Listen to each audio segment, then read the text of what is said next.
Blog Talk Radio. Hey, and welcome everybody. This is Prince again, back with the Dropout Rebellion. And today I have a very special episode.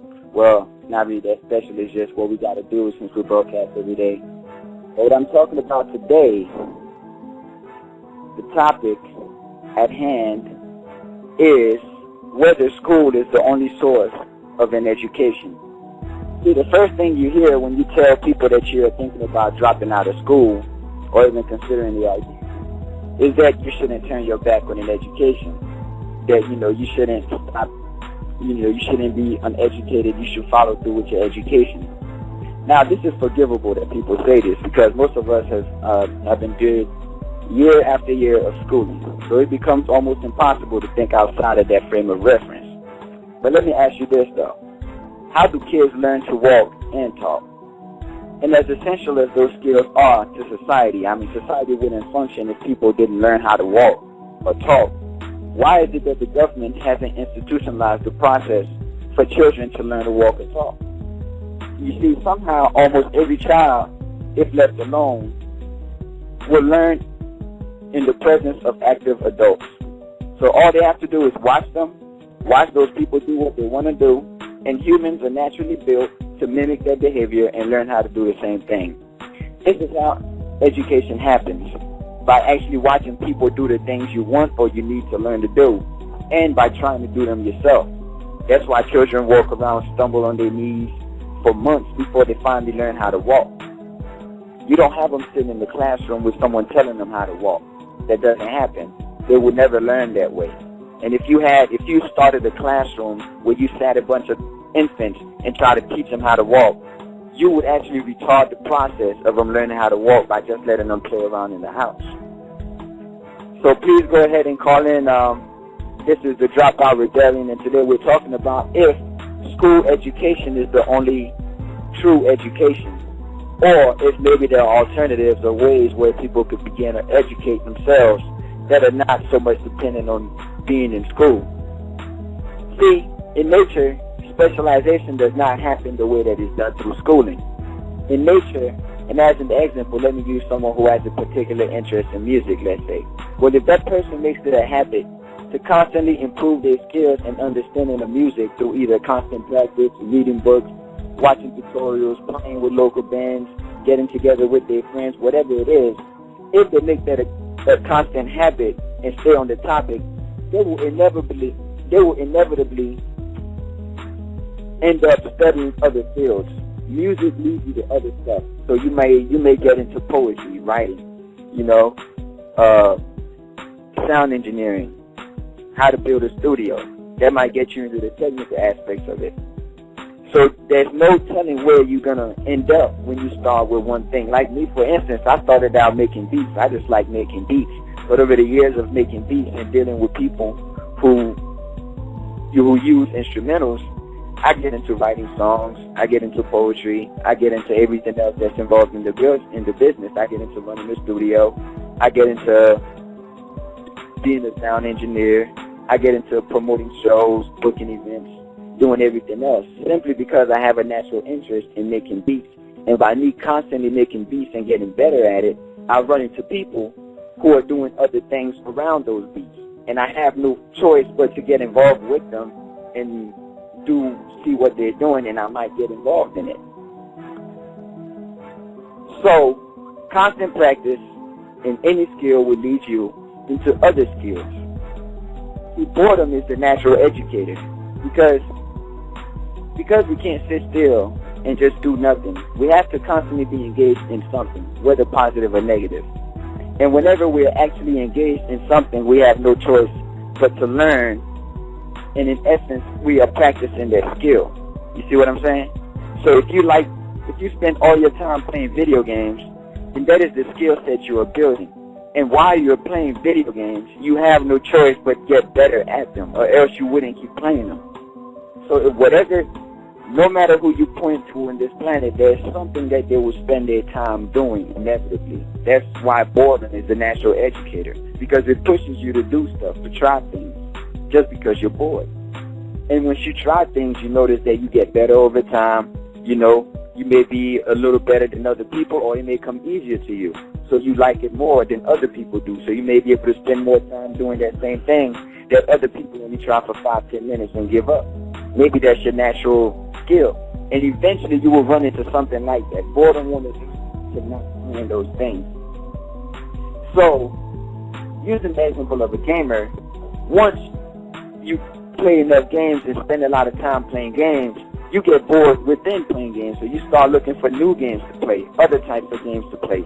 That's why they keep coming out with a new PS3, Xbox 360, PlayStation 4, PlayStation 5, whatever it is. They're all going to come out, and they're all going to be successful because people get bored with the same thing.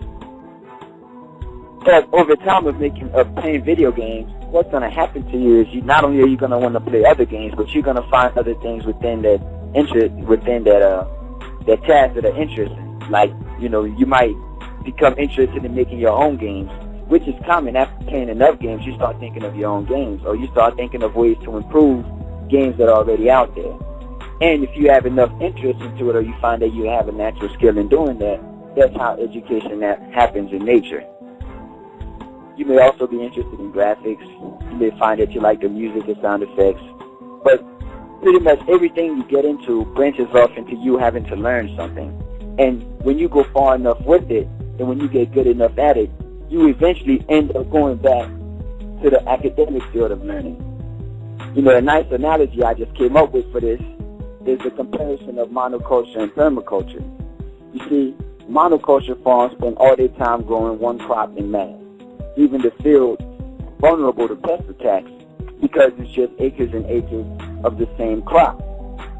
So when you have acres and acres of the same crop going, it sounds like a good idea at first because you're going to probably yield more. It's easier to harvest, whatever the case might be. You just do the same thing over and over. But the problem is, since it's the same crop, it's easy for you to harvest, and that's easy for the pests to harvest. So, just one swarm of crickets, and your whole crop is gone. This is why we started using pesticides and other things like that to protect the crops. Now, but if you notice, though, this is almost like how schooling works, how individual topics are isolated and broken down so people are just taught to specialize. So you have a lot of people who are educated through schools, who have college degrees and the nice jobs and everything else, but most of them are vulnerable to the same prejudices and biases. They have the same level of understanding because it's almost like you were grown in a monoculture. All of you went through the same exact program, went through the same exact training, went through the same exact curriculum for at least 12 years or more. Well, if you have a 4-year college degree, that means you went in for 16 years. So you're not going to be any different from the other crops, so to speak. Now, permaculture, the way it works is that you slowly develop the soil. So at first you realize that your soil is pretty much where everything is. And this is another thing I forgot to mention about monocultures. The soil eventually becomes depleted. This is why they had to start doing crop rotations, because over time they will just deplete the soil because it's all the same crop who all drain nutrients out of the ground. When in permaculture you have a mix. You have some crops that actually feed nutrients back into the ground, and permaculture systems are designed to constantly keep feeding back plant matter and turning it into mulch and leaving it on the ground so that it fertilizes the soil. So permaculture is designed to pretty much blend in different plants, different crops, whatever, and set them off against each other. So instead of having just acres and acres of one plant, you have different regions of permaculture. And in certain regions, you have different types of plants. One area you might have just the plants, a herb garden, a greenhouse, and then going further out from the center of the field, you have the trees and the forest, which still produce food. And you have many successful forest gardeners who use permaculture techniques, and you have a lot of successful permaculture farmers in general. But as a comparison to the school system, having a self-generated education based on the things that you're interested in is almost the same thing. because almost not every crop is the same because they're all balanced with different crops. So one crop might be vulnerable to this bias, but the other crops may not be. And because of that, they're going to keep that one crop protected. That's why you can't have, maybe you may get a few pests in your field, but the thing is you will never get your whole field just damaged or eaten up like what happens in monoculture. And plus, by carefully selecting which plants that you use for your permaculture, you have it so that your soil is never getting depleted. And as a matter of fact, over time, the soil becomes better and better by using permaculture over monoculture. The soil becomes richer and richer the more stuff grows on it. And the yields have been shown to be comparable to monoculture. It's just that the thing with permaculture is it's a self-sustaining farm almost. Now, to bring it back to the analogy of schools, what happens in schools is that with the monoculture, which is like the public schooling, everybody's doing the same thing. You have to do the same thing. When everybody is choosing their own education or choosing their own path and curriculum, everybody's going different directions. Now, they all do the same stuff. They all have the similar interests, but you have more customization. You have people learning different things because they might have an interest that the rest of them don't have. Now, in school, no matter the interest you have compared to the other students around you, you're still limited to a certain range of activity. In the real world, there is no limit.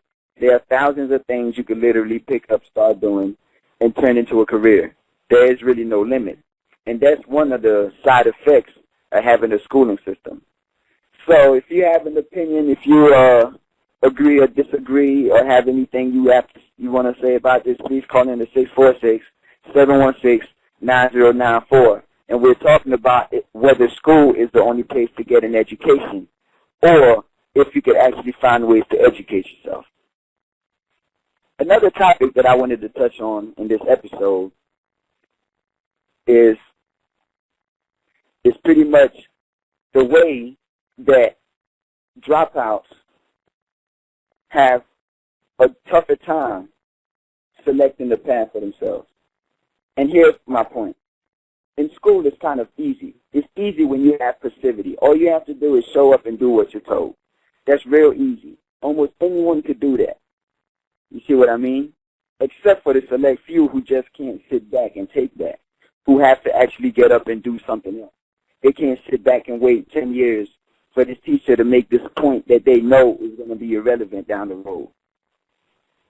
So the people who choose to step out of that path and try to make something for themselves, the moment you do so, when you drop out, you realize your biggest enemy is yourself.